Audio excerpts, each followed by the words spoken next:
Sudah terlihat? Sudah. Bu. Ya, jadi sudah disampaikan di awal ya. Jadi untuk makanan yang kita konsumsi sehari-hari itu kan bisa digunakan untuk beberapa keperluan ya, termasuk salah satunya adalah sebagai sumber energi. Nah, energi ini nanti akan digunakan untuk apa? Nah, tentu saja untuk melakukan pergerakan tubuh ya, jadi melakukan aktivitas fisik itu yang pasti terlihat, dan juga sekaligus untuk ikut mempertahankan kehidupan. Yang dimaksud dengan mempertahankan kehidupan adalah bagaimana kita bisa menggerakkan segala proses yang ada di dalam tubuh. Ya, termasuk adalah proses metabolisme, proses peredaran darah, ya kerja dari semua indera kita, ya kemudian jantung kita dan seterusnya, gitu. Nah, jadi yang dimaksud dengan energi itu fungsinya tidak hanya untuk aktivitas fisik, tapi juga untuk mempertahankan kehidupan. Nah, di mana ya dari makanan yang kita konsumsi itu sebetulnya yang diambil adalah zat-zat gizi yang berperan sebagai sumber energi ya. Jadi kalau kita perhatikan kemarin ada karbohidrat, ada lemak, ada protein, begitu kan. Kemudian kalau yang mikro ada vitamin, ada mineral. Tapi sebagai sumber energi utama itu berasal dari 3 golongan zat gizi ini. Gitu. Nah, berapa sebetulnya kebutuhan karbohidrat, kemudian lemak, protein, dan seterusnya dari seseorang itu tergantung dari seberapa besar dari kebutuhan energi tubuh masing-masing. Sehingga misal antara Mbak Azahra dengan Mbak Mei pasti kebutuhannya akan berbeda-berbeda. Karena apa? Nanti akan kita bisa lihat dari berbagai faktor ya yang mempengaruhi dari kebutuhan penghitungan kebutuhan energi harian. Nah, ketika energi yang masuk ke dalam tubuh itu sesuai dengan yang dibutuhkan oleh tubuh, ya, maka bisa terlihat bahwa status gizinya dalam keadaan normal. Tetapi kalau tidak seimbang antara energi yang masuk dengan energi yang keluar, nah ini artinya bahwa apakah energi yang yang masuk itu mungkin sedikit ataukah mungkin terlalu banyak, ini akan berimbas pada kejadian seorang mengalami malnutrisi. Jadi bisa kekurangan, bisa kelebihan. Nah, antara kekurangan dan kelebihan terutama untuk kebutuhan energi nanti akan bisa kita lihat dari seberapa besar perubahan dari berat badannya. Jadi indeks dari penghitungan atau penilaian status gizi seseorang itu salah satunya bisa diukur dengan ini yang memberikan kemudahan adalah dengan indeks berat badan. Gitu. Jadi kalau berat badannya menurun tidak seperti biasanya, maka itu menandakan sesuatu. Nah, tadi saya sebutkan bahwa untuk energi secara umum digunakan untuk aktivitas fisik dan juga untuk mempertahankan kehidupan. Nah, yang dimaksud dengan aktivitas fisik jelas termasuknya kerja eksternal ya. Jadi kita melakukan aktivitas fisik itu sebetulnya untuk kerja eksternal tubuh. Nah, kerja eksternal ini nanti berapa jumlah kebutuhan energinya itu bisa dihitung dengan energi cost-nya. Sementara untuk mempertahankan kehidupan ya, jadi ini termasuknya adalah kerja internal. Jadi untuk bagaimana denyut supaya bisa jantung bisa berdenyut dengan lancar, sirkulasi darahnya nanti juga jalannya teratur, mata bisa mengedip, mulut bisa bicara, tangan bisa menulis dengan sebaik-baiknya, ya. Kemudian apalagi misalkan mata bisa mengerling, kemudian otak bisa berpikir, ya, kemudian dan seterusnya. Itu nanti akan bisa kita lakukan, ya. Kita bisa menghitung seberapa sebetulnya kebutuhan energi untuk kerja internal, yaitu sebesar dilihat ya dari angka metabolisme basalnya. Jadi kalau misalkan angka metabolisme basalnya adalah sekian ratus kalori, itulah yang digunakan sebetulnya untuk mempertahankan kehidupan dari organ-organ yang ada atau sistem yang ada di dalam tubuh. Nah, kemudian yang berikutnya adalah bahwa kebutuhan energi ini digunakan juga untuk melihat pengaruh termis makanan, ya, atau specific dynamic action of food. Nah, tetapi Untuk peran termis artinya peran suhunya ya, suhu dari makanan yang dikonsumsi oleh kita ya, apa nanti akan benar-benar mempengaruhi kebutuhan energi atau mempengaruhi suhu dari tubuh juga, atau bisa menambahkan energi, karena suhu ini juga termasuknya energi gitu ya.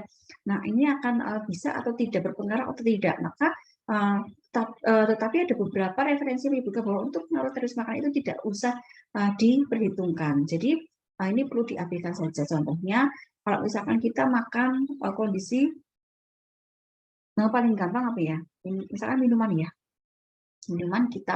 Minuman air putih aja deh, air putih tetapi itu masih dalam kondisi panas gitu ya. Apakah itu nanti akan bisa meningkatkan kebutuhan energi ya?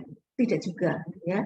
Apakah iya atau tidak berpengaruh atau tidak terhadap peningkatan ya, tetapi kalau dari minumannya sendiri iya, tetapi kalau dari panasnya itu sendiri ya, termosnya itu sendiri masih belum tahu.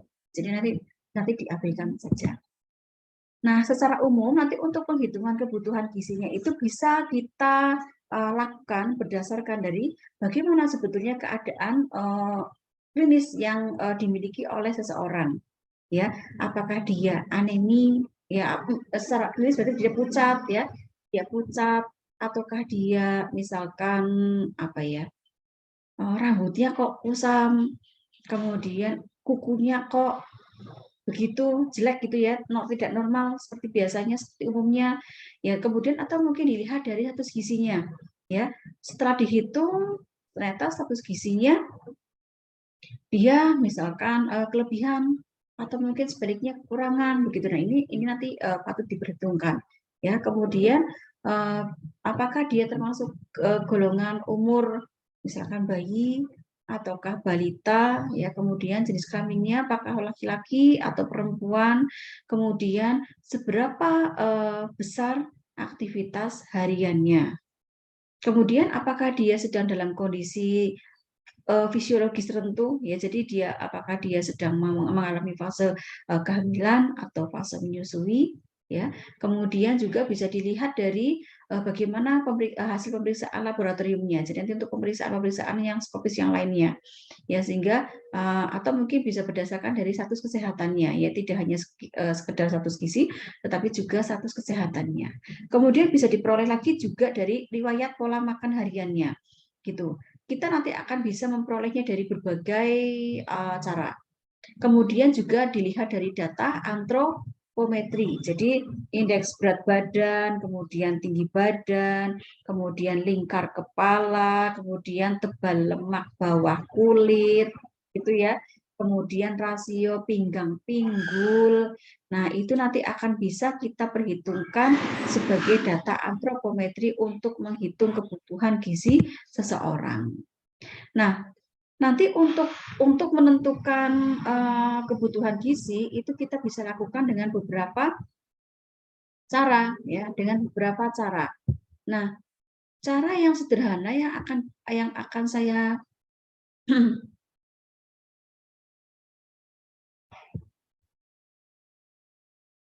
yang saya berikan adalah ini. Pertama, bisa terlihat ya kebutuhan kalori sehari ya.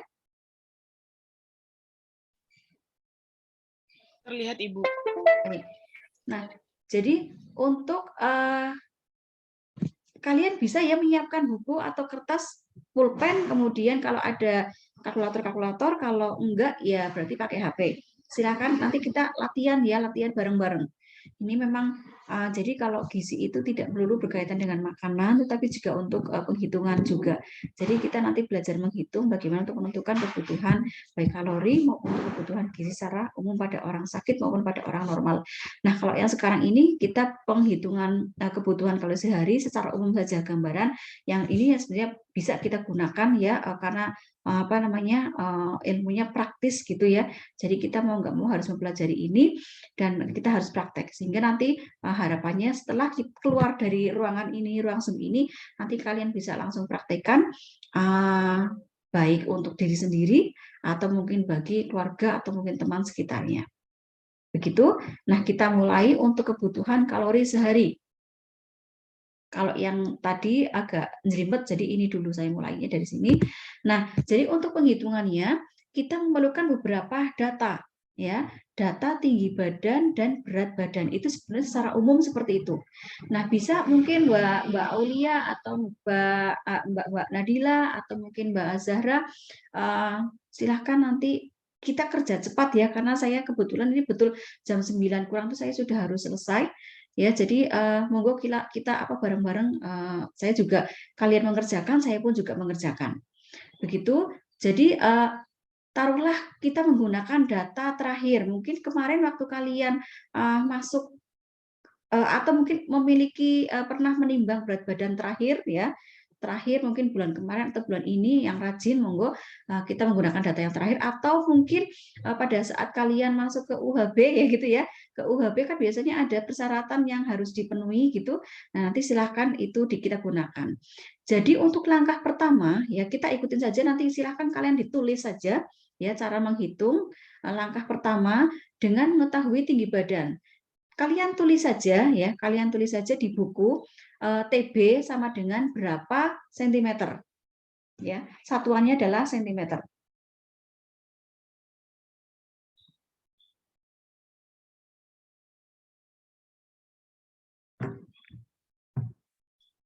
Setelah ditulis tinggi badan kalian masing-masing, saya yakin kalian memiliki tinggi badannya sendiri-sendiri ya. Termasuk adalah langkah kedua, berat badannya berapa kilogram. Ditulis BB sama dengan berapa kilogram. Ya, gunakan apa data kalian masing-masing ya, data pribadi masing-masing. Setelah tinggi badan dan berat badan kalian tulis, langkah ketiga adalah dengan mengukur, bukan mengukur ya, apa namanya, mengetahui atau menghitung ya berat badan idaman atau berat badan ideal. Ini dengan menggunakan rumus Broca. Jadi BBI sama dengan TB dikurang 100 dikurang 10% itu dikenalnya sebagai rumus Broca, BROCCA. Nah, dengan syarat bahwa secara umum memang seperti ini ya formulanya atau rumusnya, tetapi ada catatannya ketika laki-laki tinggi badannya kurang dari 160 atau pada perempuan kalau tinggi badannya kurang dari 150 cm, maka tidak perlu menggunakan pengurangan yang 10% itu. Jadi kalian yang pendek ya, baik laki-laki maupun perempuan yang ditandai dengan tinggi badan yang sedemikian rupa ya. Kalau laki-laki kurang dari 160, kalau yang perempuan kurang dari 150, maka rumus Broca yang digunakan tidak perlu 10%. Jadi cukup BBI sama dengan TB dikurang 100. Nah, dari sini kalian bisa kalian bisa menimbang dari langkah 1 dan langkah 2. Kira-kira kalau dilihat dari tinggi badan, dari tinggi badan ya langkah pertama ya, kalian termasuk kategori yang pendek atau tidak, gitu ya. Nah, kalau termasuk kategori itu maka bisa menggunakan yang BBI sama dengan TB dikurang 100. Tetapi kalau lebih, artinya tidak pendek, maka kalian bisa menggunakan rumus yang aslinya, ya TB dikurang 100 dikurang 10%. Silahkan langsung dikerjakan. Jadi di buku ditulis, ya. Jadi tergantung tadi pendek atau enggak, ya. Nanti bisa langsung diterapkan BBI sama dengan dalam kurung TB dikurang 100 dikurang 10%.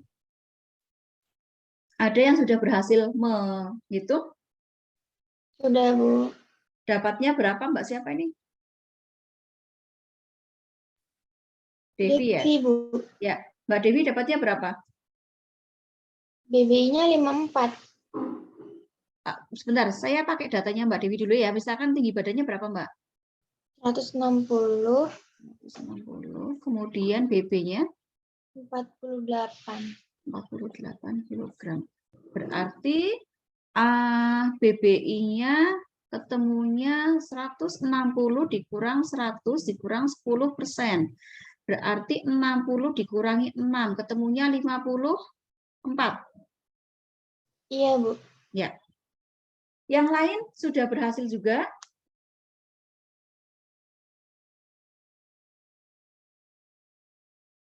Ada yang masih bingung? Kalau masih bingung nggak apa-apa, tanya saja. Kita ngobrol karena ini pasti akan ketemu nanti pada saat ujian. Jadi daripada nanti kalian bingung, lebih baik ngobrol aja, tanya aja dengan saya sekarang juga, gitu. Ya karena ini pasti akan saya keluarkan. Nanti perkara menggunakan datanya siapa, ya, atau mungkin pakai datanya saya, yang jelas kalian harus paham langkah-langkahnya. Kok bisa misalkan ketemunya 54 kg gitu ya. Tadi kan Mbak Devi bilangnya TB-nya 160. Maka kita masukkan ke rumus Broca ini, ke rumusnya BBI ini ya. Jadi 160 dikurang 100. Itu dulu yang dihitung. Berarti kan ketemunya 60. Nah, kemudian dikurang 10%. 10%-nya dari 60 itu kan berarti 6. Ya, sehingga 60 dikurang 6. Ketemunya 54 kg. Begitu.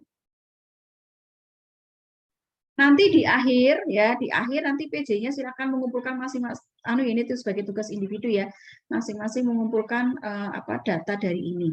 Ya, jadi nanti kita saya tahu nanti siapa yang masih salah atau masih belum paham. Begitu ya, nanti PJ-nya mohon nanti dikoordinasi dari sekian jumlah mahasiswa yang ada. Baik, untuk langkah berikutnya, saya anggap karena tidak ada yang bertanya, maka langkah berikutnya masuk ke langkah keempat. Mengetahui berat badan normal. Ini nanti untuk seterusnya saya pakai datanya Mbak Devi saja. Mohon maaf ya Mbak Devi ya, pinjam dulu. Ya, Bu. Ya, jadi mengetahui berat badan normal. Rumusnya adalah berat badan ideal plus minus 10%. Nah, itu rumusnya tinggal dimasukkan saja. Ya, jadi ditulis BBN sama dengan BBI plus minus 10%. Ketika ada tanda plus minus, artinya kita akan ada dua kali penghitungan. Penghitungan plus dan penghitungan minus. Biar gampang, kalian dimulai dari minusnya dulu. Jadi Mbak Devi nanti kerjanya dari penghitungannya adalah BBN sama dengan BBI dikurang 10% dulu. Ketemunya berarti berapa tadi? Ya, nanti sekian dikurang sekian. Kemudian kalau yang minus sudah, nanti ganti. Ya, langkah berikutnya BBI plus 10%. Nah, nanti dihitung juga 54 berarti plus 10%-nya. Begitu. Ada yang nggak mudeng? Mbak Aulia bisa, Mbak? Berarti dikurangi dulu ya, Bu? Ya. Terus habis itu baru ditambah. Ya. Oke, Bu. Jadi nanti ada dua hasil ya, antara hasil pengurangan dengan hasil penjumlahan. Itu.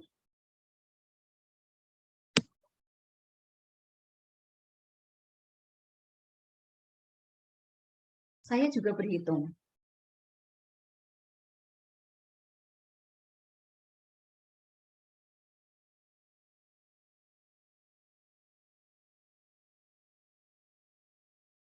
Ya, Mbak Devi sudah berhasil? Sudah, Bu. Dapatnya berapa? Grade yang minimum dengan yang maksimum? Yang minimumnya 48,6. Ya. Maksimumnya 59,4. Ya, baik. Berarti sama dengan perhitungan saya. Yang lain ada yang masih kesulitan?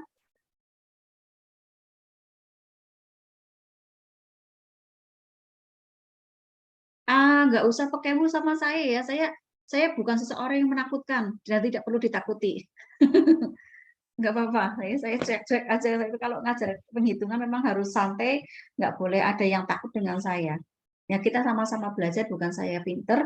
Kadang-kadang saya juga nggak jeli, mahasiswa malah lebih pinter kalau menurut saya. Ya, silakan ada yang masih bingung sampai dengan ini, karena biasanya baik D3 maupun S1 di kelas-kelas sebelumnya itu banyak yang tanya, ya banyak yang tanya ini harus bagaimana gitu.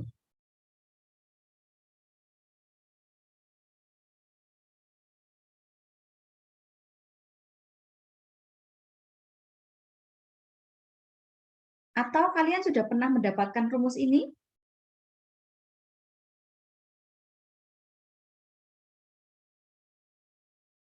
Belum, Ibu. Belum ya. Baik, Mbak Aulia ada kesulitan nggak? Tadi BBI-nya 50,4, terus buat BBN-nya yang minus 50,4 minus 10%, hasilnya 45,36. Terus yang plusnya 55,44. Ya, betul. Ya. Baik, berarti sudah ya. Nah, kemudian langkah berikutnya yaitu mengetahui status gizi apakah kalian masing-masing memiliki status gizi yang normal, ataukah kurus, ataukah gemuk. Caranya adalah dengan melihat nilai BBN tadi. Nah, jadi dari langkah 4 itu, ya, kalian bisa tahu rentang berat badan normal kalian. Tadi misalnya contohnya Mbak Devi, 48,6, rentangnya ya, 48,6 sampai dengan 59,4. Nah, artinya bahwa Mbak Devi kan sekarang berat badannya berapa ya tadi? 48 ya? 48. Nah, 48 itu masih termasuk dalam rentang itu enggak Mbak Devi? Udah lewat 0,6, Bu. Sudah lewat, artinya gini, Mbak Devi ada di level di bawahnya yang minimum tadi atau sudah di atasnya minimum? Atau ada di rentang itu.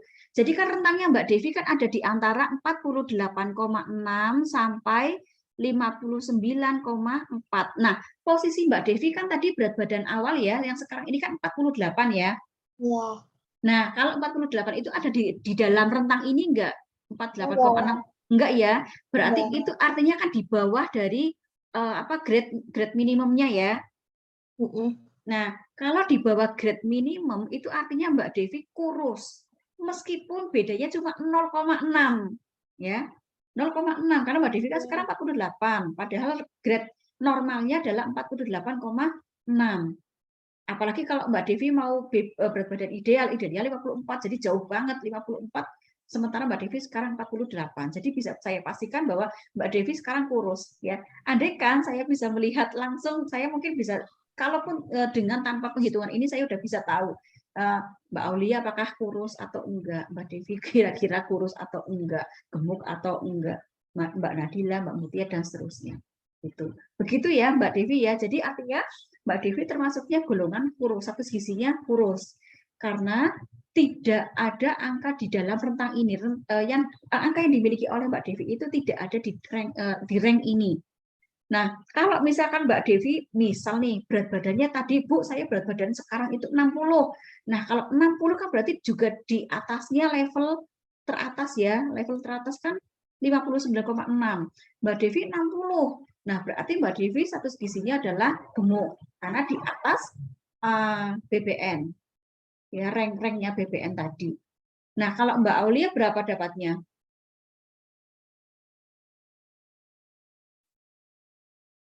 Tadi yang BBN-nya 45,36 sama 55,44, Bu. Terus berat badan yang sekarang berapa? Berat badan yang sekarang 74. 74. Berarti status gizinya Gemuk. Ya. Oh, nggak apa-apa. Udah ini kan hanya sampel saja. Nah, jadi caranya seperti itu, ya. Nanti mudah-mudahan yang lain kalau yang diam saja ya tidak mau curhat, saya dapatnya sekian, betul tidak langkahnya seperti ini, ya saya tolong alam ya. Nanti mudah-mudahan saya harapannya kalau misalkan kalian nanti masih bingung bisa tanyakan ke Mbak Aulia maupun ke Mbak Devi. Karena saya kebetulan saya ngambilnya yang dua ini. Baik, begitu sudah selesai untuk langkah kelima. Jadi kalian tinggal ditulis di situ. Berarti kalau Mbak Devi kan tadi karena kurang dari BBN, maka status gizinya kurus. Kalau Mbak Aulia karena berat badan saat ini lebih dari BBN, maka status gizinya gemuk. Tulis saja seperti itu. Ya, atau paling gampang ya sudah kurus atau gemuk gitu aja nggak apa-apa. Baik, untuk langkah berikutnya, langkah ke-6 itu untuk mengetahui kebutuhan kalori per kilogram berat badan ideal. Jadi ya, kalian kan tadi sudah tahu nih status gizinya apa. Ya. Status gizinya sudah diketahui, kemudian sekarang adalah kita mengetahui jenis aktivitasnya. Jadi silakan ditulis di angka 6, di langkah ke-6 jenis aktivitasnya Karena kalian mahasiswa ya, maka jenis aktivitasnya mahasiswa gitu aja ya, ditulis mahasiswa dalam kurung sedang. Jadi tingkat jenis aktivitasnya adalah sebagai mahasiswa, tetapi tingkat aktivitasnya adalah sedang. Begitu ya. Jadi kalau kalian mau melihat ini tabelnya tidak sesederhana ini ya. Sebenarnya kalau misalkan kita mau ngadop dari berbagai sumber itu tabelnya lebih banyak lagi. Ini tabel yang sederhana aja, contohnya seperti ini aja ya. Jadi kalian anggaplah semua satu kelas ini semua mahasiswa ya, tidak melakukan kegiatan lain selain belajar gitu ya, sehingga jenis aktivitasnya termasuk kategorinya sedang. Nah, kemudian langkah berikutnya, ini masih langkah ke-6 ya.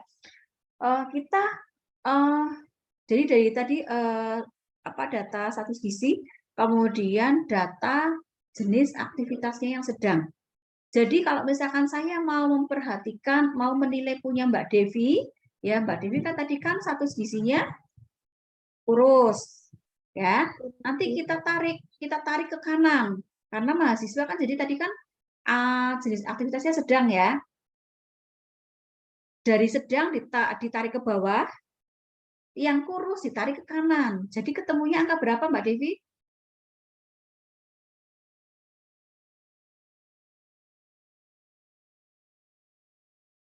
Angka 40 ya.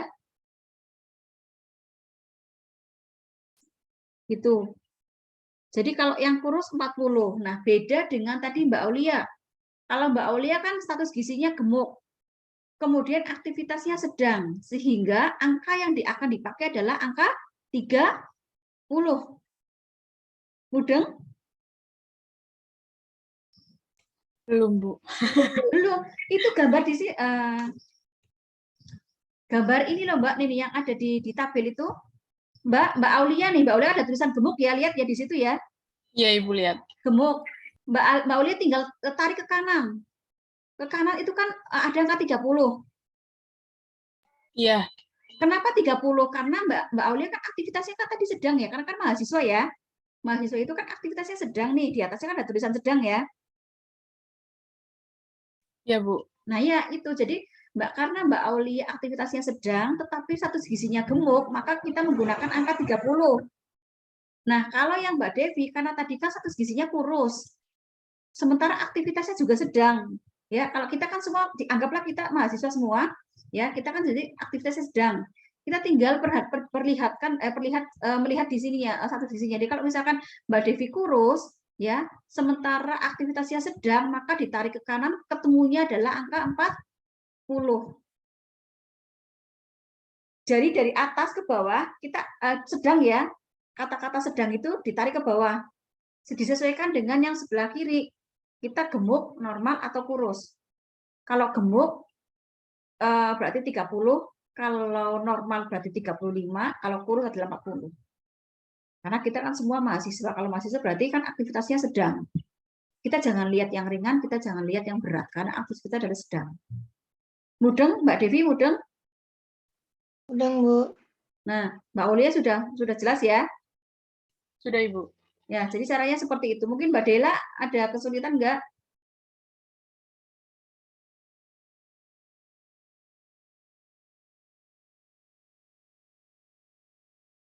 Mbak Dela tidur kali ya? Baiklah, nggak apa-apa. Yang penting nanti tugas setelah ini harus selesai dikerjakan. Kemudian yang langkah ke-7. Jadi kita ditulis aja di situ langkah ke-6 ya. Kan sudah ya jenis aktivitasnya ada titik 2 mahasiswa dalam kurung sedang. Kemudian untuk kebutuhan kalori per kilogram BBI, nah nanti kalau misalkan tadi Mbak Aulia berarti 30, Mbak Devi pakainya 40. Begitu. Nah, setelah itu langkah ke-7 tinggal mengalikan antara berat badan ideal dikalikan tadi angka yang barusan itu ya, untuk menentukan kebutuhan kalori sehari. Jadi tadi tinggal dikalikan berat badan idealnya, misalkan Mbak Devi. Mbak Devi kan berat badannya idealnya kan tadi ketemunya 54 kg. Dikalikan dengan angka, karena kurus ya, jadi dikalikan dengan angka 40. Ketemunya berapa? Kilokalori. Silakan. Mbak Aulia juga demikian. Mbak Aulia tadi kan berat badan idealnya ketemu berapa ya Mbak ya? 50,4 Bu, ketemunya dikali 30, 1512. 1512. Kalau Mbak Devi berapa? 54 kali 40 jadi 2160 kilokalori. Nah, baik. Lah, katanya tadi Mbak Aulia gemuk, tetapi kenapa kebutuhannya lebih sedikit dibandingkan dengan punya Mbak Devi? Ya iya, jadi itu artinya bahwa Mbak Aulia selama ini antara asupan makanan dengan kebutuhan dengan energi yang dikeluarkan itu tidak seimbang. Begitu juga dengan Mbak Devi. Antara pemasukan intake makanan yang masuk dengan yang dibutuhkan itu tidak seimbang. Ya, sehingga itu menunjukkan adanya malnutrisi. Nah, ketika terjadi berat badan yang kurang, otomatis berarti kebutuhan kalori yang diperoleh harus lebih besar. Nah, sementara Mbak Aulia karena sudah berat badannya sudah gemuk, maka tentu saja kebutuhan hariannya harus lebih sedikit dibandingkan dengan yang Mbak Devi yang kurus.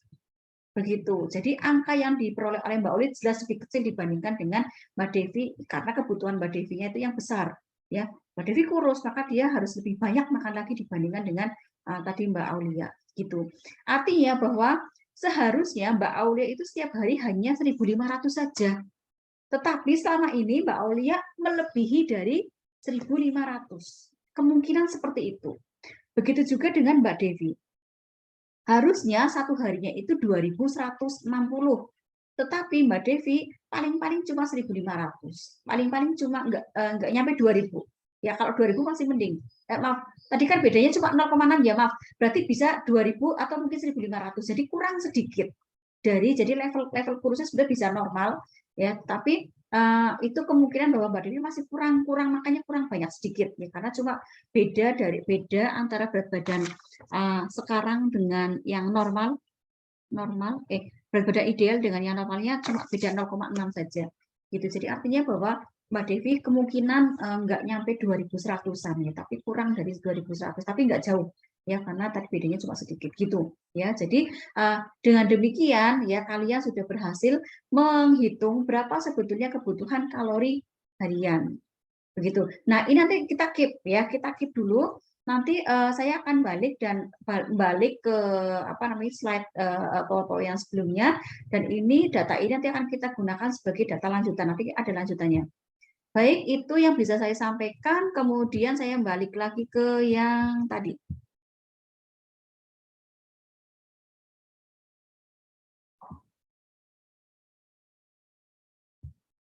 Ya.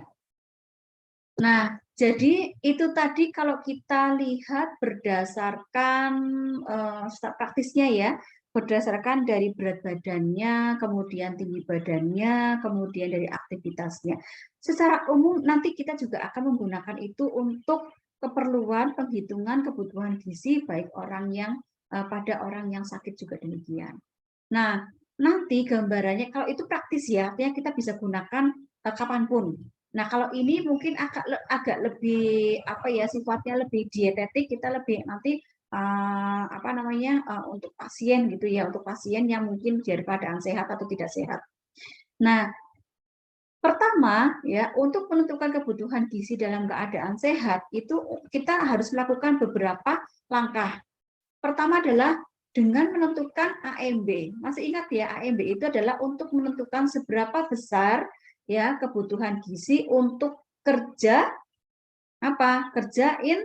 internal ya, untuk mempertahankan tadi seperti denyut jantung, kemudian supaya sirkulasi darahnya lancar ya, supaya pesan ya makanan ya sebagai transfer pesan secara kimia itu bisa menyampaikan sampai dengan otak gitu ya, otak bisa menyampaikan ke seluruh tubuh, sehingga misalkan ketika ada kata-kata lapar maka nanti si otak nanti akan ngasih pesan ke perut untuk mengeluarkan usus ya, untuk kruyuk kruyuk kruyuk kruyuk gitu sebagai tanda bahwa oh iya manusia seseorang si X ini sedang dalam keadaan lapar, ditandai dengan tadi bunyi perut yang kruyuk-kruyuk itu. Nah, itu artinya bahwa kerja otak masih benar. Nah, ini berarti menunjukkan bahwa angka metabolisme basal kemungkinan masih tercukupi.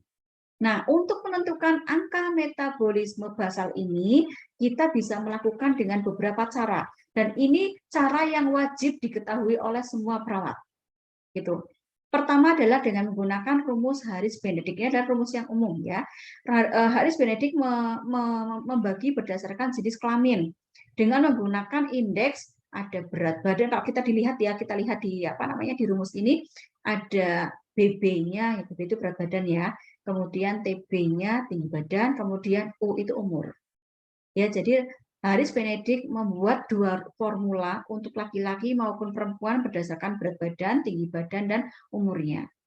Masing-masing rumus seperti ini. Kenapa kok jadinya berbeda-beda? Laki-laki kok pertama diawali dengan 66, kemudian perempuan kok diawali dari 655? Ya nggak tahu saya. Pokoknya intinya bahwa itulah rumus yang dibuat oleh Harris-Benedict.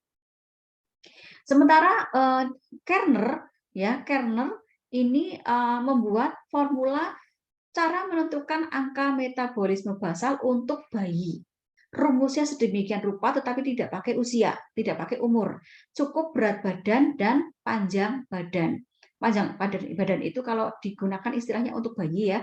Kalau untuk kita yang dewasa pakainya tinggi badan. Jadi antara tinggi badan dengan panjang badan sebenarnya sama, cuma beda penggunaan istilah saja. Itu. Ya, jadi rumusnya dihafalkan Bu, nggak perlu dihafalkan. Saya nggak mau kalian menghafalkan ini. Ya nanti saya akan memberikan tahu mana yang perlu kalian hafalkan. Ya. Nah, kemudian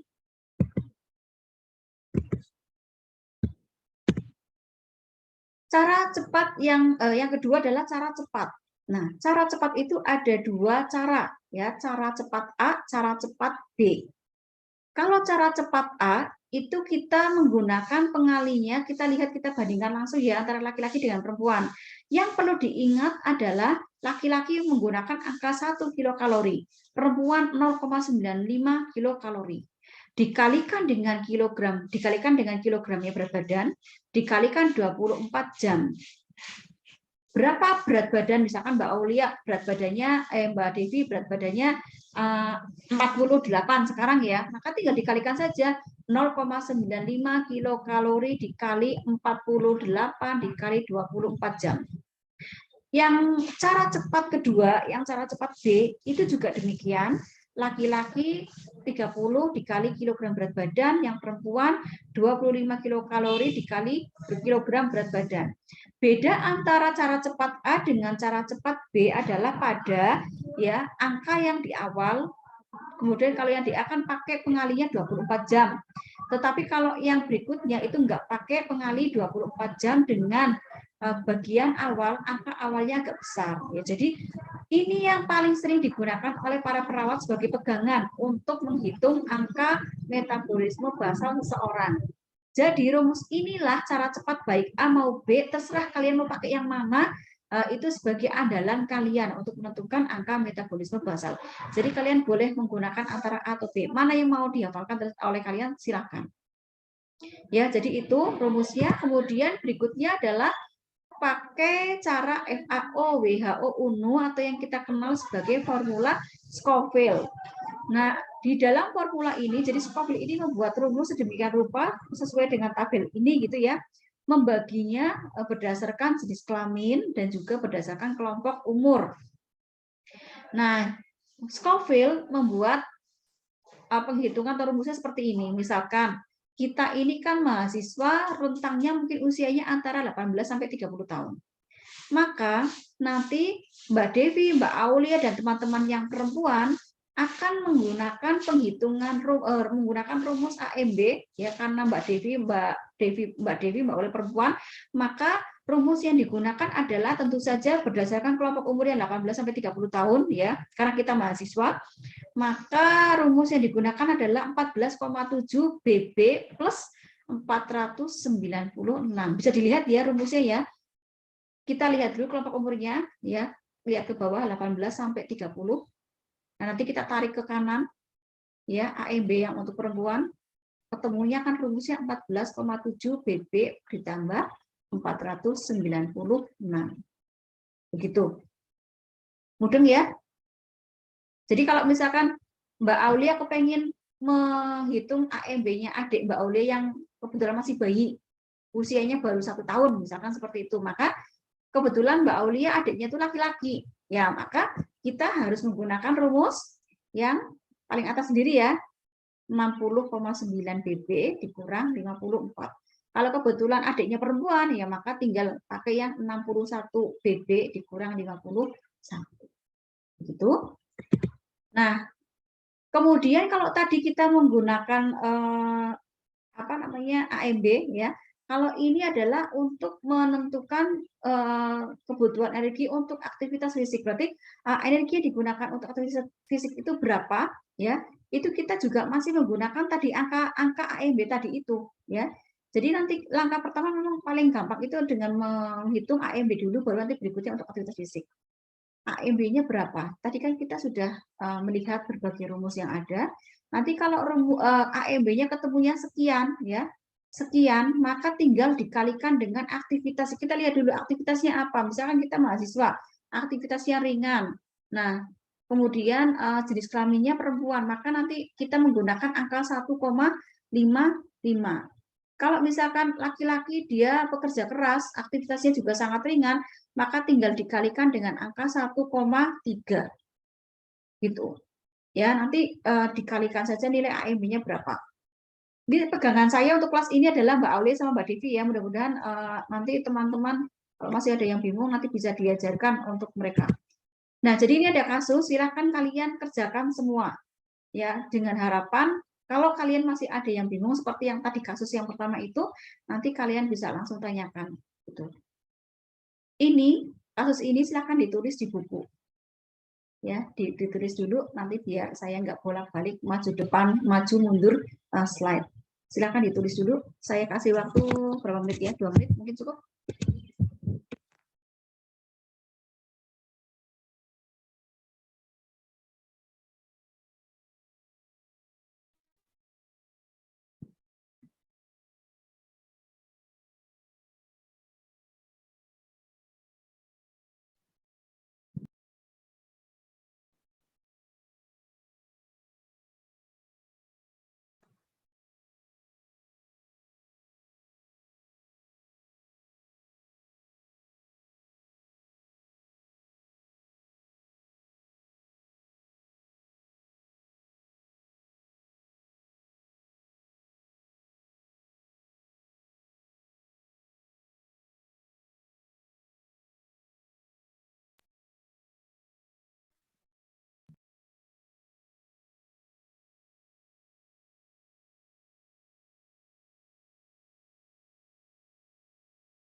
Ya, mudah-mudahan sudah selesai.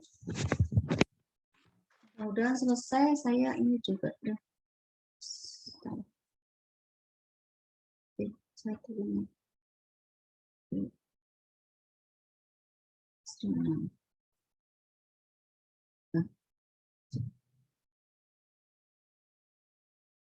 Jadi tugas kalian ada 2 ya. Pertama adalah menghitung kebutuhan energi untuk AMB, kemudian menghitung kebutuhan energi untuk, ini yang di paling bawah bukan dengan aktivitas fisik, tapi untuk aktivitas fisik. Ya, jadi mohon maaf saya relap dikit ya. Hitung kebutuhan energi untuk aktivitas fisik dengan keripatan AMB.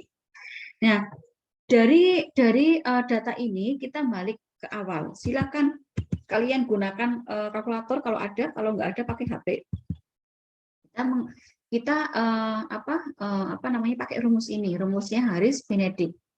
Jadi karena tadi di kasus kita menggunakan kasus perempuan, maka kita menggunakan untuk yang menjawab pertanyaan pertama ya tentang apa hari tadi untuk menghitung kebutuhan AMB menggunakan rumus Harris Benedict yang perempuan. Jadi formula yang 655 ditambah sekian dikurang sekian. Silakan kalian hitung. Ya, jadi rumusnya nanti ditulis ya perempuan sama dengan bukan perempuan. AMB sama dengan 655 ditambah 9,6 dB ditambah 1,8 dB dikurang 4,7 U.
Ada yang sudah berhasil?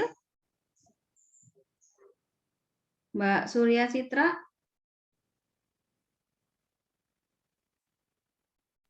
Belum, Ibu.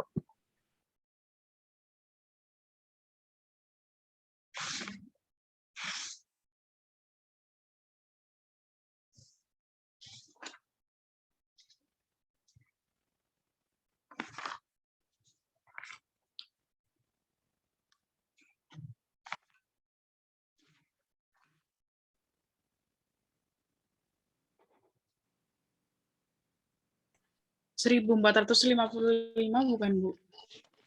Bentar, kayaknya nggak nyampe segitu.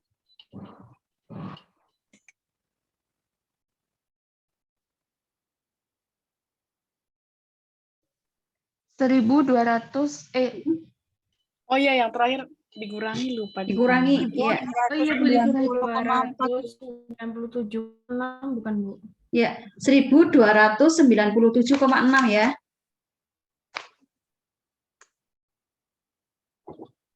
Ya, baik.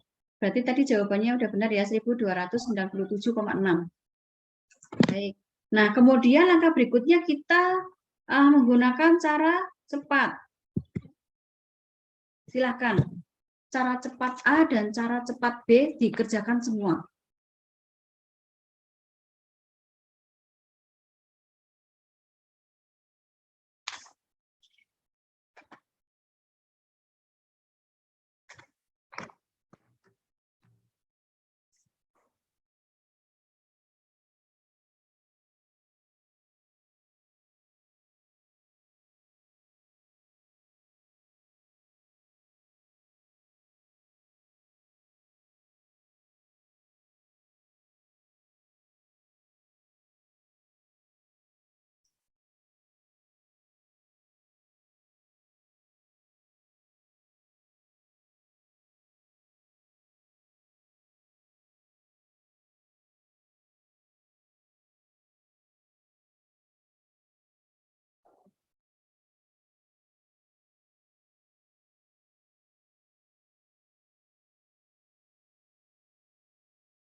Sudah ketemu?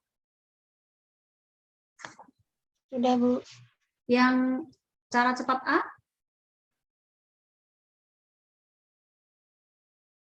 Ketemunya berapa? 1185,6. 6. Kemudian cara cepat B? 1300. 1.300. Baik. Berarti sudah bisa ya. Jumlah saya juga demikian. Kemudian langkah ketiga dengan menggunakan cara FAO, WHO, UNO atau formula Scoville. Nah, karena tadi kan perempuan, nah kita lihat nih kolom yang perempuan, kemudian kolom usia 30. Nah, jadi kita akan menggunakan rentang yang 30 sampai 60. Ketemunya berarti rumus yang digunakan adalah yang berapa? 8,7 BB ya, ditambah 829.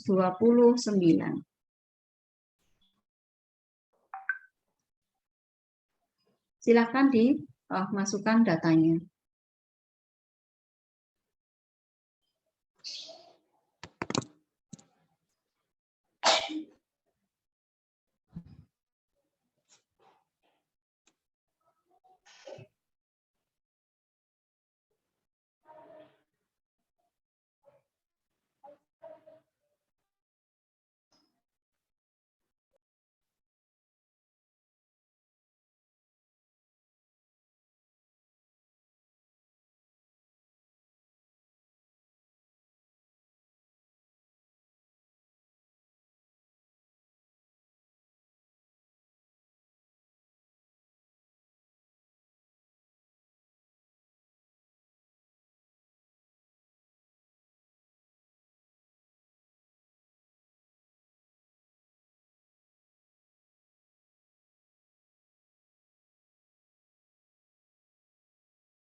Bu, izin bertanya. Ya, silakan.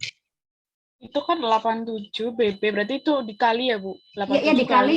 Iya. Berat badannya 52. Berarti 8,7 dikali 52 dulu. Setelah Terus dijumlah habis itu baru ditambahkan dengan 829. Itu BB-nya nempelnya ke hasilnya depan, bukan? 1281,4, Bu. Ya, 1281,4. Mbak Devi sama enggak?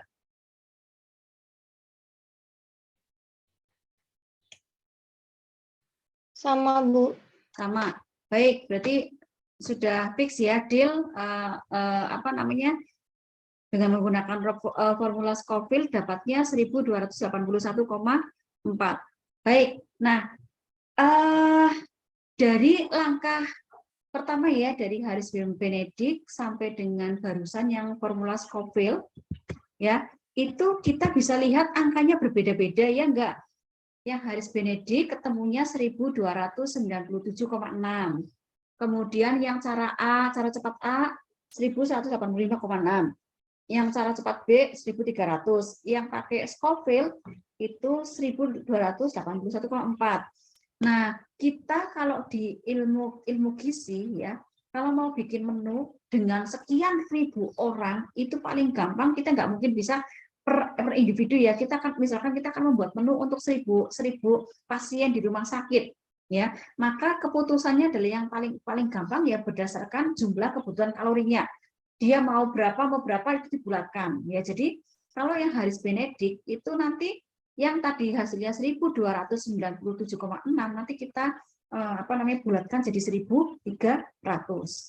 Yang cara cepat A nanti cara cepat A itu dibulatkan menjadi 1200. Yang cara cepat B sudah pasti ya, sudah genap 1300, enggak ada masalah. Kemudian berdasarkan formula Scoville itu nanti kita akan genapkan dari 1284 digenapkan menjadi 1300. Artinya bahwa dari 4 formula rumus itu ya kita akan lebih banyak ketemu dengan angka 1300. Nah, Bu, bagaimana dengan tadi yang 1.200 yang cara cepat itu kan 1.200 jomplang gitu. Tidak ada masalah. Kita masih bisa mentoleransi rank-nya, rank tertinggi 1.300 ya sudah. Itu dari 4 itu yang paling banyak dan lebih miripnya itu adalah ke 1.300. Maka sebagai dasar ya, sebagai keputusan berapa sebetulnya kebutuhan energi untuk AMB bagi perempuan usia 30 tahun tersebut adalah sebesar 1.300 kilokalori. Begitu ya, itu untuk AMB-nya. Baik, untuk langkah berikutnya, kita disuruh untuk menghitung kebutuhan energi untuk aktivitas fisik. Kalau tadi untuk AMB, kalau sekarang untuk aktivitas fisik dengan kelipatan AMB. Nah, jadi kita akan menggunakan rumus ini. Taruhlah, jadi tadi kan perempuan datanya ya, maka kita lihat di kolom perempuan. Kemudian disebutkan bahwa aktivitasnya ringan, maka kita lihat di kolom aktivitas, ditarik ya antara ringan dengan perempuan. Ketemunya di titik temunya adalah 1,55. Ya, 1,55. Jadi tugas kalian adalah tinggal mengalihkan ya antara tadi berapa? AMB-nya berapa tadi ya? Ketemunya misalkan 1.300 ya. 1.300 dikali dengan 1,55. Sudah, ketemunya berapa tuh?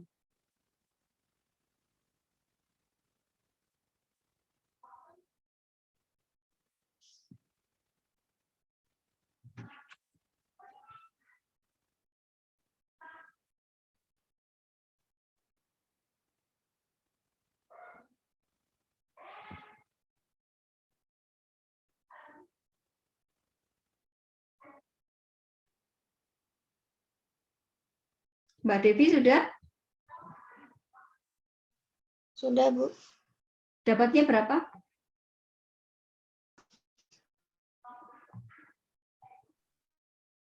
Rp1.300 dikali 1,55 hasilnya 2015. 2015. Oke.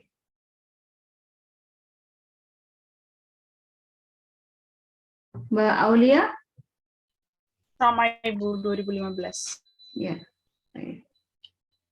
Ya, jadi demikian ya cara kita menentukan kebutuhan energi berdasarkan angka metabolisme basal. Ya, jadi kita nanti bisa dengan ini ya, kita akhirnya sudah tahu cara menghitung kebutuhan AMB, kemudian juga sekaligus untuk energi untuk aktivitas fisiknya. Baik, kita lanjutkan untuk berikutnya. Ya, jadi kalau tadi menggunakan faktor AMB, kemudian aktivitas fisik, sekarang dengan menggunakan faktor berat badan. Nah, kalau faktor berat badan itu artinya tadi kalian sudah melakukannya ya di awal ya, yang tadi untuk penghitungan kebutuhan sehari itu, kita dengan menggunakan rumus BBI sama dengan TB dikurang 100 dikurang 10%. Sudah, jadi langkahnya hampir tadi mirip dengan yang tadi itu. Ibu, maaf sinyalnya putus-putus apa ya, Bu? Oh ya. Sekarang sudah jelas belum?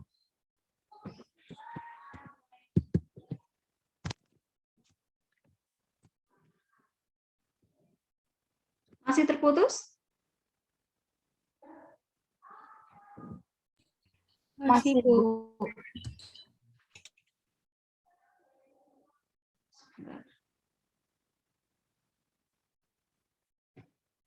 Saya stop share dulu.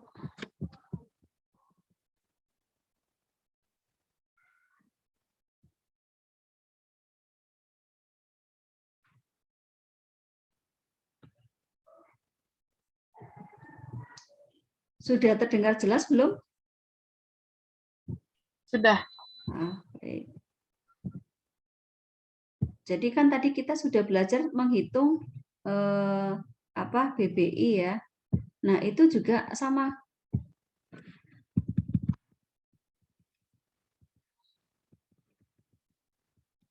Ya, jadi itu pun kita gunakan untuk menghitung kebutuhan secara umum. Ya, jadi rumus ini tadi sudah kita kerjakan. Jadi ini akan saya lompati saja.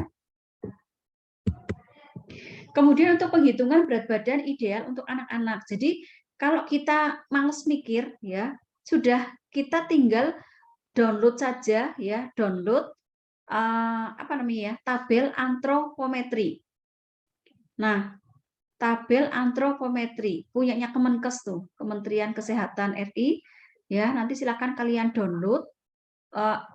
Bentuknya buku panduan ya, kalau nggak buku panduan atau buku panduan, intinya tabel antropometri. Di situ nanti lengkap satu bundle itu, nanti ada berdasarkan indeks masing-masing ya, ada berat badan per U, ada berat tinggi badan per umur, ada berat badan per tinggi badan, kemudian ada berdasarkan jenis kelamin laki-laki maupun perempuan, kemudian ada nanti persentilnya, kemudian standar berat badan idealnya berapa, dan seterusnya. Di situ ada penghitungannya gitu. Nah, jadi nanti kalian tidak usah repot-repot menghafalkan, yang jelas bahwa tabel antropometri yang ada, yang miliknya Kemenkes itu diperuntukkan bagi usia 18 tahun ke bawah.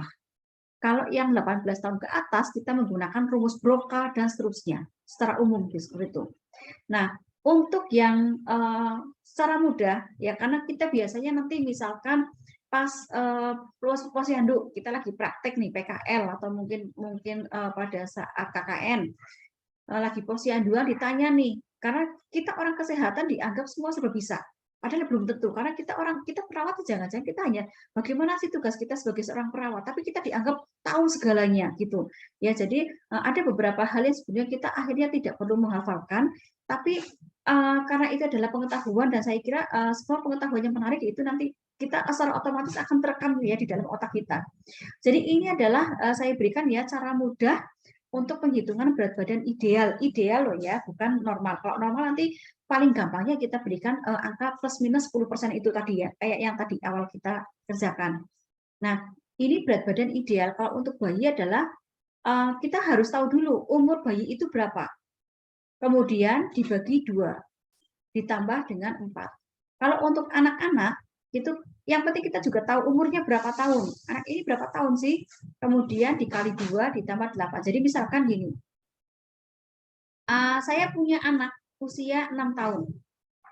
Ya, maka untuk mengetahui berapa sebetulnya berat badan ideal anak saya, misalkan anak saya 6 tahun ya, jadi dari rumus ini kita masukkan 6 dikali 2, berarti kan 12. 12 ditambah dengan 8, ketemunya 2. Nah, itu berat badan idealnya tadi 20.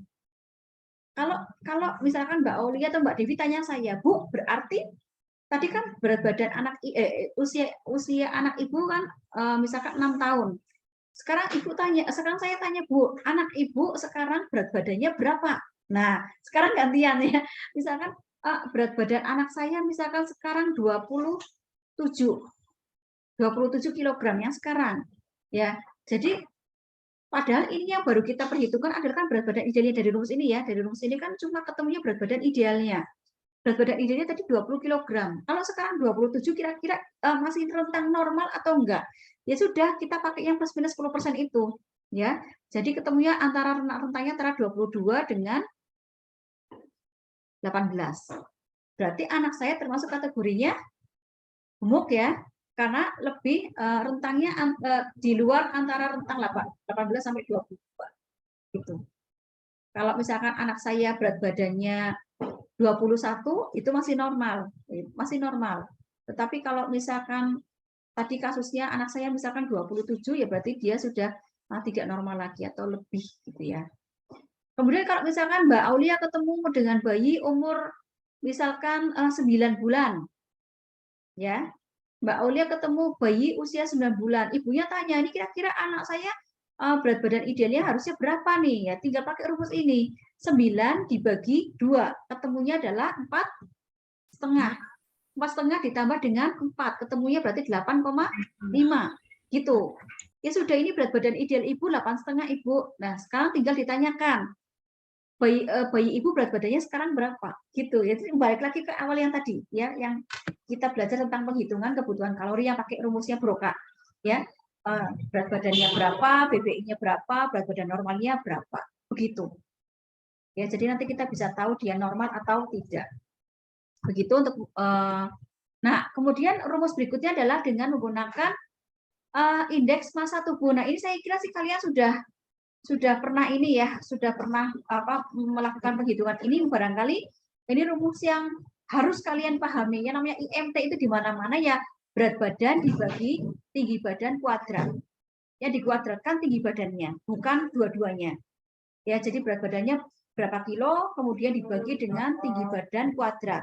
Tetapi tinggi badan kuadratnya, tinggi badannya itu dalam meter, bukan dalam senti. Gitu ya. Ini yang paling sering salah, terjadi kesalahan pada mahasiswa ketika mengerjakan soal-soal dari saya. Gitu. Karena kalian biasanya suka ya udah masukkan aja dalam senti sehingga nanti ketemunya jomplangnya luar biasa, 0, kurus banget. Gitu. Nah, jadi tolong diperhatikan bahwa berat badan dalam kilogram, kemudian tinggi badannya dalam meter. Gitu. Mungkin barangkali Mbak Devi bisa apa? Mbak Devi dan Mbak Aulia menghitung ini ya, IMT. Mbak Devi kan tadi kan berat badannya 48 ya. Berarti kan 48 dibagi tinggi badannya berarti 1,6 kuadrat.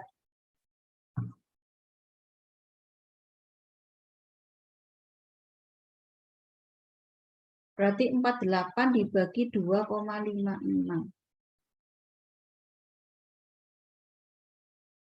Ketemunya 18,75.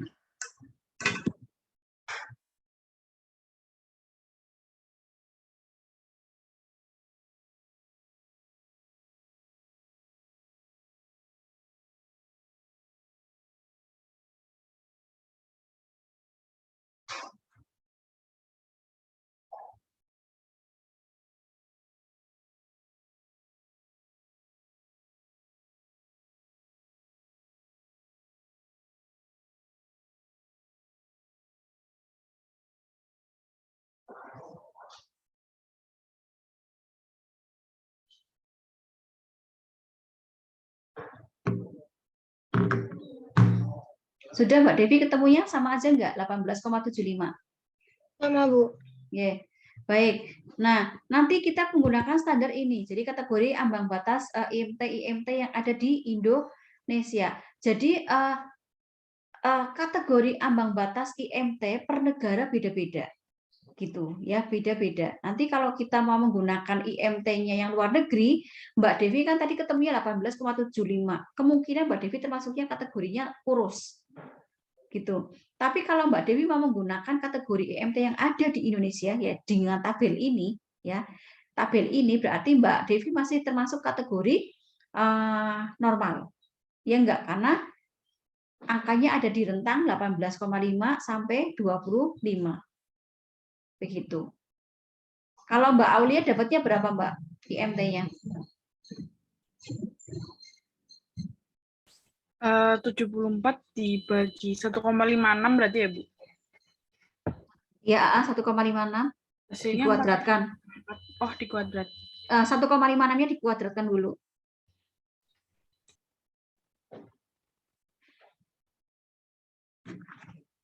Dihitung dulu yang 1,5, 1,56 dikali 1,56. 2,43. Berarti 74 dibagi 2,43. Ketemunya 30,45. 30,45.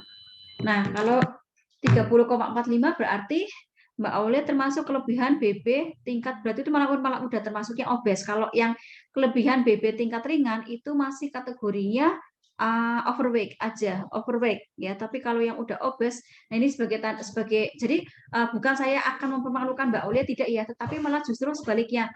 Ya Mbak Aulia gimana caranya supaya setidaknya Mbak Aulia berusaha untuk naik ke turun ke level ringan dulu, gitu ya. Jangan bukan berarti aku obes ya. Kok ya memang secara psikologis pasti akan malu. Saya pun juga demikian. Mbak, kalau Mbak Aulia obes, kalau saya sudah mendekati obes, Mbak. Saya sudah masuk 26 sekian, mau mendekati 27. Makanya saya juga sudah deg-degan banget ini. Ya, jujur saya deg-degan. Jadi apalagi saya jangan sampai obes. Saya cukup di tingkat ringan saja gitu. Nah, jadi begitu kita nanti dengan melihat IMT kita menjadi gambaran untuk kita bahwa ya inilah yang harus kita lakukan adalah misalnya kayak Mbak Devi berarti harus menaikkan porsi makan sedikit ya, sedikit lagi.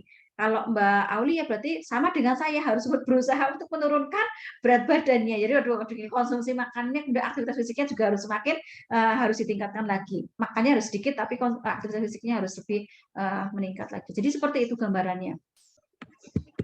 Ya, nah tadi kalau misalkan dengan menggunakan tadi rumus yang pertama kali ya, Mbak Devi kan sebetulnya kalau pakai IMT Mbak Devi itu udah normal ya, normal. Tapi kalau pakai rumus Broca ya, kalau tadi pakai rumus Broca malah kurang sedikit 0,6 tok. Nah sehingga terserah nanti Mbak Devi nanti patokannya mau pakai rumus yang mana, pakai rumus Broca atau mau pakai rumus IMT. Ketika pakai rumus IMT artinya Mbak Devi nggak perlu lagi mengurangi atau menambahkan kebutuhan energinya ya, karena ini syaratnya seperti ini ya. Kalau berat badannya dinilai kurang, maka kebutuhan energinya ditambah menjadi 500. Jadi kalau misalkan tadi Mbak Devi ketemunya 2160, maka harus ditambah dengan 500 kilokalori lagi. Nah, kalau misalkan Mbak Aulia tadi ketemunya kan 1512, maka karena obes ya, maka harus dikurangi 500 kilokalori. Begitu. Jadi Mbak Aulia bayangin sehari cuma makan 1000 tok. Tapi kalau Mbak Devi enak 2700 gitu. Jadi jangan ngiler kalau Mbak Devi makan bakso misalkan 2 mangkok ya, sate 2 porsi, wow, sekodi itu loh, enak banget itu ya, kita udah tinggal ngeces aja. Ya, tos Mbak Aulia gitu ya. Jadi gitu contohnya ya. Jadi apa ya? Memang kebutuhan kalori masing-masing akan berbeda-beda, dan nanti tinggal bagaimana kita akan mengelola dari keputusan penghitungan tersebut. Ya, jadi ini adalah contohnya, nanti kalian bisa utak-atik bisa pelajari sendiri. Ya, jadi intinya bahwa kita harus melakukan penghitungan kebutuhan untuk AMB dulu. Ya, tadi kita udah lakukan itu. Kemudian ditambah dengan untuk penghitungan aktivitas fisiknya. Berdasarkan aktivitas fisik ditambah dengan untuk tadi kebutuhan untuk apakah dia perlu dikurangi atau ditambahkan untuk energinya. Ya nanti ketahuanlah berapa. Jadi contohnya itu tadi ya, kalau misalkan Mbak Devi 2160 berarti ditambah dengan 500 lagi. Jadi kebutuhannya adalah 2660 kilokalori per harinya, seperti itu. Ya. Jadi langkah-langkahnya sebetulnya gampang. Gitu. Tinggal nanti kita sebetulnya mau menentukan IMT kita ada di mana. Kalau misalkan kayak Mbak Aulia dengan saya, ya mau nggak mau kita kepengennya normal dong, IMT yang paling tidak 19 deh. Kalau misalkan kalau kita mau berani sakit gitu ya, berani sakit, wani perih gitulah, wani perih untuk berdiet ya, berarti kita cari target kita adalah misalkan 24 gitu. Tapi kalau 24 biasanya agak susah ya, karena ngepost kadang-kadang kalau kita biasa makan tiba-tiba sehari ya, kalau mending puasa. Tapi kalaupun puasa juga kadang-kadang sehari puasa tapi nanti malam begitu buka, jamnya buka kita makan 2 porsi sekaligus. Ya itu juga nggak baik gitu ya. Jadi kita lebih baik standar kita naikkan. Gimana caranya kita berusaha untuk normal tetapi dengan cara perlahan. Gitu. Makanya kalau diet itu nggak boleh terutama kalau yang menggunakan obat suplemen ya, obat-obatan kan ada tuh banyak obat yang untuk pengurus diet itu ya, nggak boleh kalau misalkan hasilnya 1 minggu misalkan bisa turun 2 atau 3 kilo itu nggak rasional. Kalaupun dia bisa turun ya, bisa turun dalam waktu itu, saya yakin bukan kalorinya yang hilang, tetapi yang hilang adalah yang susut. Itu adalah yang membuat berat badannya menjadi susut, itu adalah karena reservoir atau cadangan cairan tubuhnya yang hilang. Gitu. Makanya kenapa sih kalau kita perhatikan, kalau ada orang yang jual obat diet gitu ya, pasti disarankan untuk tetap mengkonsumsi minum sekian gelas gitu ya, karena sebetulnya susut itu sebetulnya lebih cepat cairannya dibandingkan dengan energi yang seharusnya dibuang. Putus tadi. Oh, putus lagi ya? Iya. Ya, pokoknya intinya itu. Nah berikutnya ini tinggal sedikit lagi ya. Jadi kalau itu dalam keadaan normal, kalau ini adalah dalam keadaan sakit. Dalam keadaan sakit, nanti kita akan menghitung berdasarkan apakah pasien itu mengalami stres atau tidak. Ya, karena yang pasien itu di rumah sakit, kadang ada yang saya masuk rumah sakit kok enak-enak aja loh, gitu. Contohnya saya sesar ya, saya sesar di rumah sakit. Orang bilang makanannya orang sakit yang tinggal di rumah sakit itu nggak enak-enak. Tapi saya merasa bahwa malah lebih enak di rumah sakit daripada di rumah, di rumah nggak ada yang namanya putu ayu, dibentuk apa, dan seterusnya gitu ya. Pokoknya makannya enak-enak, tapi tergantung juga dia sakitnya apa dulu. Kalau nggak ada sakit seperti saya hanya sekedar operasi biasa, berarti pasti dietnya adalah tinggi kalori, tinggi protein, makanya enak-enak aja makanannya gitu. Misalkan Mbak Devi ternyata perhitungannya nggak udah kurus tapi lebih kurus lagi nih. Sampai dia misalkan Mbak Devi KEP apa ya busung lapar ya. Begitu masuk ke rumah sakit ya pasti dapatnya yang enak-enak gitu. Beda dengan Mbak Aulia. Misalnya kalau Mbak Aulia kebetulan sudah obes, udah obes kena sakit apa? Misalkan gula, misalnya ya, jangan sampai lah ya Mbak ya, amit-amit jabar bayi. Ya ini hanya contoh saja. Misalkan masuk rumah sakit karena udah obes, kemudian tadi itu DM gula gitu ya. Ya sudah mau nggak mau makanannya ya nggak enak-enak. Pokoknya yang rasanya hambar karena gulanya harus dibatasi. Gitu. Jadi kita tinggal milih mau yang bagaimana ya. Ya paling paling enggak ya kalau normal ya kita bisa makan apa aja, mau gulanya sedikit tidak ada masalah, mau banyak gula juga nggak ada masalah. Cuma masalahnya kita udah tahu ya harus bisa masing-masing seperti apa. Nah, baik untuk yang orang sakit ini nanti kita perhatikan. Kalau yang tidak stres maka kita menghitung kebutuhan energinya ya normal-normal saja ya. Sama dengan menggunakan yang tadi itu. Jadi ini ini standarnya seperti ini. Jadi kalau misalkan ada laki-laki umurnya 20 ya kemungkinan berat badannya kurang lebih 62-an, tinggi badannya 165, maka nanti kebutuhan energi total hariannya dari sekitar 2.800-an. Nah, nanti untuk per kilogramnya itu 45. Jadi kalau misalkan ada laki-laki yang ada di sini ya, gampangnya perempuan aja deh, misalkan Mbak Devi, Mbak Anessa.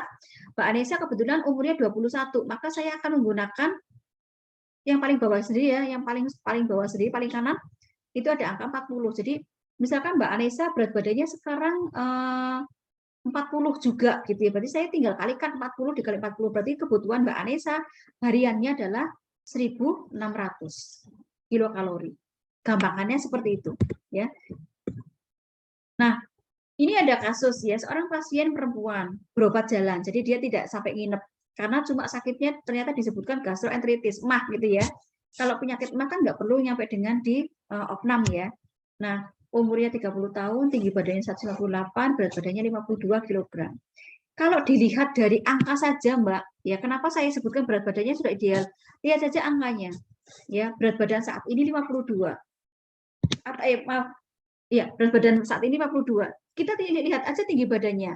Kalau tinggi, kita pakai otak cepat ya dengan menggunakan rumus Broca tadi ya.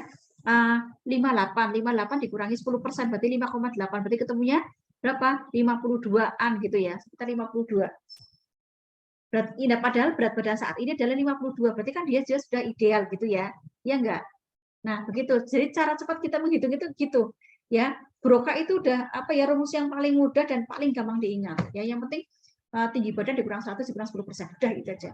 Ya, jadi kita tinggal memasukkan ya data berat badan tadi, berat badan idealnya dikalikan dengan 40 kilokalori. Ya, karena tadi perempuan umurnya 30, jadi kita menggunakan angka yang 40. Sudah ketemunya 2080 kilokalori. Kemudian dengan menggunakan persen kenaikan kebutuhan di atas AMB. Nah, maka kita harus mendapatkan nilai AMB, menghitung dulu AMB-nya berapa, kemudian kita melihat di tabel faktor aktivitasnya apa, faktor trauma atau stresnya berapa. Dan ini ada dua tabel ya. Kita menggunakan sebetulnya banyak tabel ya, cuma saya di sini untuk latihan saja saya pakai tabel faktor aktivitas dan faktor stres trauma punyanya University Malaya, dan yang kedua adalah dengan ini punyanya Lea and Niemann. Nah, nanti kita latihan pakai ini ya. Yang pertama kita lihat di sini tabel ini ada aktivitas, ada faktor aktivitasnya masing-masing. Kalau yang istirahat total dia 1,2, yang dia bilang masih bisa jalan-jalan tidak terikat harus di tempat tidur terus gitu ya, itu 1,3. Kemudian apa atau traumanya itu apa, atau stres atau tidak, itu masing-masing juga jenisnya tergantung dari keadaan klinisnya, gambaran klinisnya gitu. Kalau misalkan dia mengalami stres misalkan karena dia habis bedah tulang gitu ya, kalau bedah tulang termasuknya stres sedang, maka nanti sebagai faktornya adalah 1,5. Kalau dia mengalami luka bakar sangat berat, ini yang paling nomor 6 ya, paling bawah sendiri, berarti nanti faktor yang kita gunakan adalah 2,1. Caranya seperti itu, gampang lah, tinggal masukin angka saja, yang penting bahwa kita sudah tahu AMB-nya berapa. Kita harus hitung dulu AMB-nya. gitu ya. Jadi kayak langkah yang awal dari itu. Demikian juga untuk ini ya, ada beda sedikit, tapi sebenarnya hampir sama sih sebetulnya.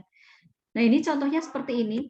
Jadi laki-laki usianya 40 tahun, tinggi badannya 165, BB-nya 50 kg, dirawat dengan demam karena hepatitis. Dia mengalami hepatitis, sehingga dianggap bahwa dia stresnya stres ringan. Stresnya stres ringan. Dan ia harus istirahat di tempat tidur. Maka untuk penghitungannya kita bisa lihat di sini, kita harus menghitung dulu berat badan idealnya. Ya, berat badan idealnya berapa ya? Kita hitung aja dari TB-nya. Jadi 165 dikurang 10%, berarti kan 65. 65 dikurangi 10%, 6,5. Berarti ketemunya sekitar 50 sekian gitu ya. Nah, anggap bahwa berat badannya adalah 58 kg. Faktor aktivitasnya berapa? Nah, kita harus highlight-kan bahwa dia demam karena hepatitis, maaf, ini udah ada stres ringan nih. Stres ringan dan istirahat di tempat tidur. Jadi faktor aktivitasnya istirahat di tempat tidur. Kalau misalnya kita pakai ini ya, Universitas Malaya, dia istirahat di tempat tidur, bahwa berarti faktor aktivitasnya adalah 1,2 ya, 1,2. Kemudian berapa faktor stresnya? Karena dia stres ringan, maka faktornya adalah 1,4. Gitu ya. Udah tinggal dimasukkan saja ke rumus. Kita hitung dulu kebutuhan AMB-nya. Ini AMB pakai cara cepat yang keberapa nih? Kalau kalian perhatikan. Cara cepat yang satu atau yang A ya, gitu. Ya, baik. Nah, kemudian tinggal ditotal ya. Faktor aktivitas dikalikan dengan faktor stres dikalikan dengan kebutuhan AMB. Ketemunya 2.338 kilokalori. Nah, itulah kebutuhan energi harian orang tersebut. Nah, ini ada kasusnya, ini belum dijawab. Nanti silakan kalian kerjakan, ya, coba kerjakan. Seorang bapak dirawat di rumah sakit karena pasca operasi.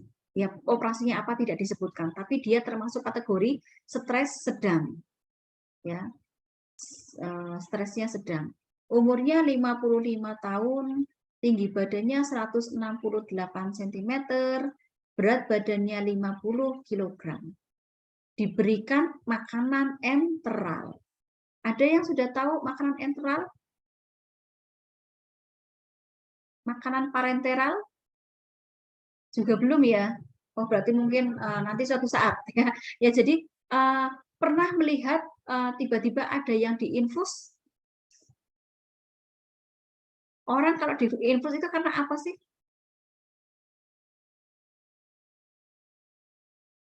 Kekurangan cairan, Bu. Kekurangan cairan. Apakah hanya kekurangan cairan saja? Tidak ya. Jadi baik. Karena infus itu kan bentuknya cair memang iya ya, tetapi bukan berarti bahwa yang diinfuskan itu adalah karena orang tersebut mengalami cairan. Kita bisa lihat dari komposisi cairan infus yang diberikan. Itu ada natriumnya, ada HCl, natriumnya, kemudian ada misalkan energinya, ada karbohidratnya dan seterusnya. Sehingga dibawa sebentar.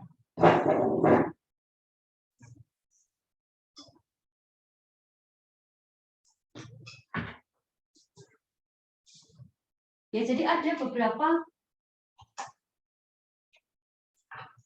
beberapa kondisi bahwa pasien itu nanti harus diberikan infus, atau mungkin sebaliknya tidak diberikan infus tapi harus diberikan makanan, tetapi makanannya nggak boleh yang makanan biasa. Ya, karena kenapa nggak boleh diberikan makanan biasa seperti layaknya kita makan? Nggak bisa, karena dia kebetulan tenggorokannya misalnya lagi rusak gitu, atau mungkin ususnya sedang memang harus diistirahatkan gitu ya. Jadi ada beberapa kondisi sehingga dia harus diberikan makanan enteral atau parenteral. Tetapi kalau kita lihat, mungkin ada yang pernah lihat nggak, misalkan dimasukkan selang gede kemudian dimasukkan ke salah satu bagian tubuh. Ada yang pernah melihat kasus itu nggak? Belum pernah ya. Jadi nanti kalian pasti akan melihat ada pasien yang cukup diberikan infus, ada juga pasien yang harus dilubangi dulu bagian mananya untuk kemudian diberikan selang segede ini, dan selang ini nanti akan digunakan untuk perawat ya memasukkan makanan kepada pasien tersebut, karena pasiennya sudah nggak bisa ngapa-ngapa, atau mungkin karena pasiennya kebetulan apa tuh namanya nggak sadar ya, pasiennya udah bertahun-tahun berbulan-bulan nggak sadar, sehingga perlu diberikan makanan. Kalau yang suka nonton drakor ya, drama Korea itu biasanya kalau yang dokter apa itu ya namanya ya, kan suka ya ada yang pingsan berbulan-bulan sehingga dia badannya penuh dengan apa namanya, dengan infus, dengan kabel-kabel ya gitu ya. Itu salah satunya adalah untuk baik tidak hanya infus ya, tetapi juga untuk makanan ya, makanannya itu adalah enteral. Tuh, ya, jadi nanti kalian coba lihat ada makanan enteral, ada makanan parenteral. Ya, ada yang bentuknya cair, ada yang bentuknya makanan tetapi ada yang di blender dan sebagainya, itu enteral. Ya, jadi nanti silakan kalian apa namanya lakukan penghitungan sendiri, dan ini adalah contohnya seperti ini ya, hampir mirip dengan tadi ya. Kemudian jadi kesimpulannya bahwa kalau makanan enteral artinya tadi kan saya sebutkan ya, jangan-jangan dia tidak sadar gitu ya. Kalau tidak sadar berarti dia faktor aktivitasnya pasti kemungkinan terikat di tempat tidur, alias dia nggak boleh kemana-mana selain harus di tempat tidur saja. Nanti faktornya berapa? Ya, faktor aktivitasnya. Kemudian disebutkan di sini adalah dia mengalami stres sedang. Kalau stres sedang ya, maka kita harus lihat ya. Kita harus lihat kira-kira kalau stres sedang masuknya yang mana nih gitu. Ya, kemungkinannya angka 1,3 ya, stres sedang gitu. Ya. Jadi nanti kita tinggal masukkan di situ, nanti ketemunya berapa. Baik, nah di awal kita sudah mengetahui masing-masing kebutuhan harian. Nah, ini kita menggunakan pakai data masing-masing saja yang awal ya. Jadi menurut WHO ya, berapa sebetulnya kebutuhan karbohidrat kita, lemak kita, protein kita, artinya untuk sebagai sumber energi ya, itu kita peroleh dari seperti ini ya. Penghitungannya kalau protein itu 10-15% dari kebutuhan energi total. Kalau lemak itu kisaran 10-25%.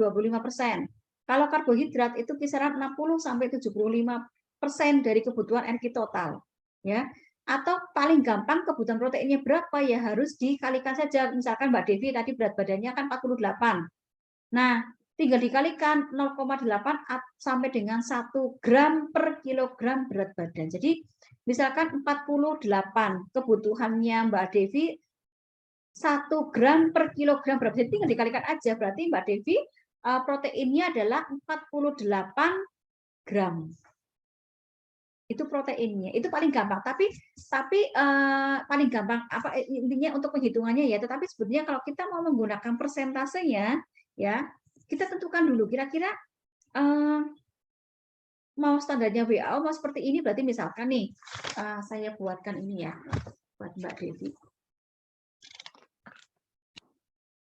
Proteinnya dibikin misalkan proteinnya 15%, lemaknya misalkan biar nggak gemuk banget misalkan 15% aja deh. Kemudian karbohidratnya berarti kan sisanya. Ini kan protein 15 berarti kan sudah 30 ya. Sisanya sebagai karbohidrat berarti 70 ya, 70%. Jadi total antara protein, lemak, karbohidrat harus 100%. Jadi kalau misalkan tadi saya kasih contoh proteinnya yang akan dipakai 15%, lemaknya adalah 15%, itu kan sudah 30% sendiri. Nah, nanti sisanya adalah untuk karbohidrat. Nah, kalau kasusnya Mbak Devi, ya, tadi kan ketemunya, Mbak Devi tadi berapa ya ketemunya ya? 2000 ya Mbak ya? 2160 ya? Ya sudah, berarti untuk penghitungan proteinnya sama dengan, jadi protein sama dengan 15% dikali 2160. Kalau Mbak Aulia juga demikian. Misalkan Mbak Aulia pakainya proteinnya tetap 15% aja lah ya. Lemaknya yang harus dikurangi pakai 10% aja misal. Kemudian karbohidratnya berarti sisanya. Karbohidratnya berarti, atau mungkin karbohidratnya mau dikurangi jadi 60, berarti proteinnya yang ditinggikan. 60, 70, 30. Nanti protein kegedean ya. 15, lemaknya 10 aja. Ya udah, berarti ini karbohidratnya emang harus 75. Gitu.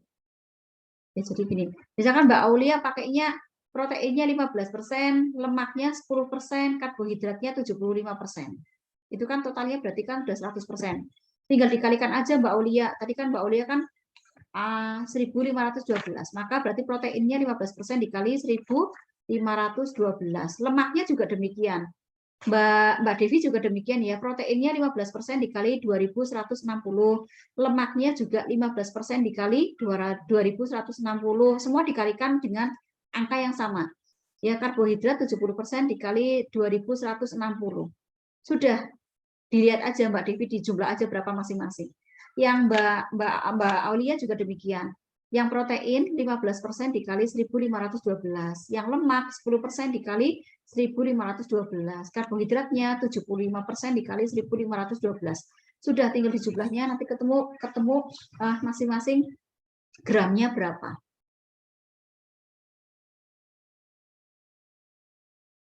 Ekogramnya berarti kan ini masih kalori ya, masih kalori.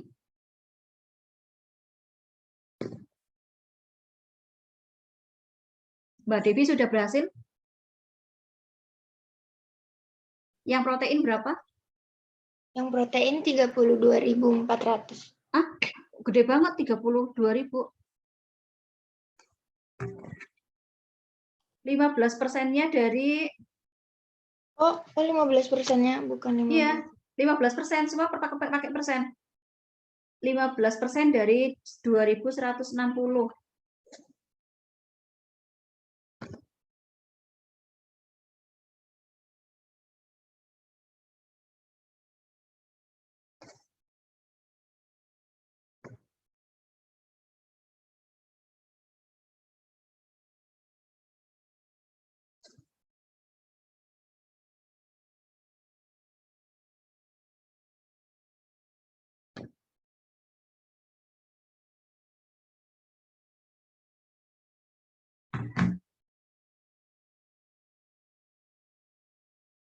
Mbak Aulia sudah berhasil?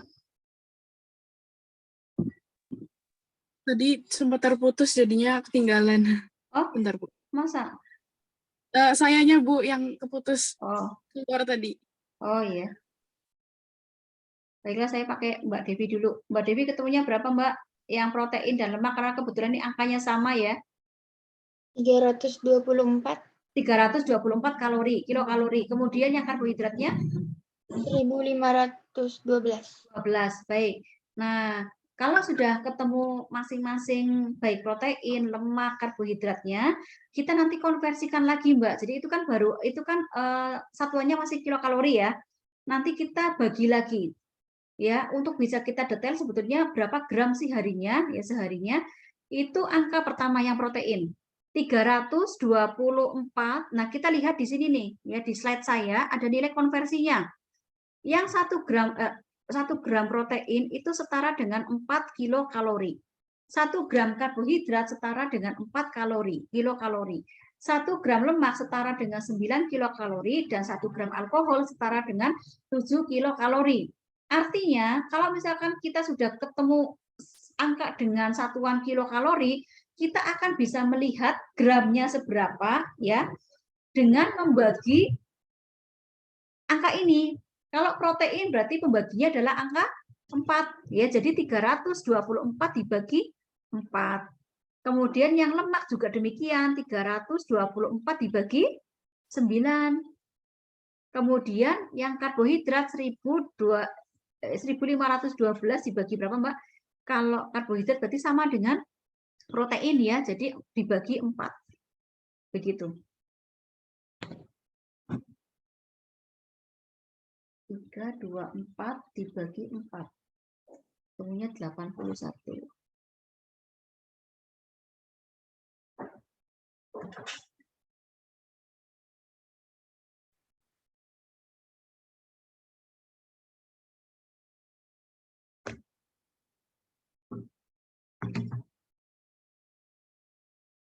Sudah ketemu Mbak Devi? Sudah, Bu. Ya, jadi protein dan lemaknya masing-masing Proteinnya 81 kalori. gram ya, sudah gram ya. Sudah Ya. gram. Lemaknya 36 gram. Karbonya 370. Lemaknya bukannya tadi kan pembaginya, oh ya, benar-benar saya salah menghitung. Kemudian karbohidratnya? 378 gram. Nah, begitu. Ya, jadi kebutuhan Mbak Devi untuk protein itu 81 gram. Lemaknya sekian, karbohidratnya sekian. Begitu. Itu untuk hariannya. Begitu ya. Jadi ini ada kasus, silakan nanti dipelajari, dibuat latihan kalian saja. Tugas kalian nanti adalah, mohon nanti untuk PJ-nya adalah melakukan penghitungan kebutuhan energi sehari. Jadi nanti dengan menggunakan ini nih ya, rumus yang tadi yang ini. Ya. Jadi langkah-langkahnya silakan dilakukan mulai dari penghitungan tinggi badan sampai dengan apa tuh namanya? Ini. Ya, penghitungan kebutuhan kalorinya. Jadi angka ini yang slide terakhir ini yang slide yang keempat ya. Begitu. Nanti silakan kalian masing-masing pakai, kalau pakai foto agak ini ya, diketik saja gitu, diketik, kemudian dijadikan satu folder di PJ-nya. Nanti PJ yang mengirimkan ke lewat email ya ke saya. Baik, itu saja untuk pertemuan hari ini ya. Jadi nanti silakan kalau yang masih belum paham, tugasnya Mbak Devi sebagai tangan kanan saya ya, karena yang lain pada nggak mau langsung bertanya ke saya ya salah sendiri.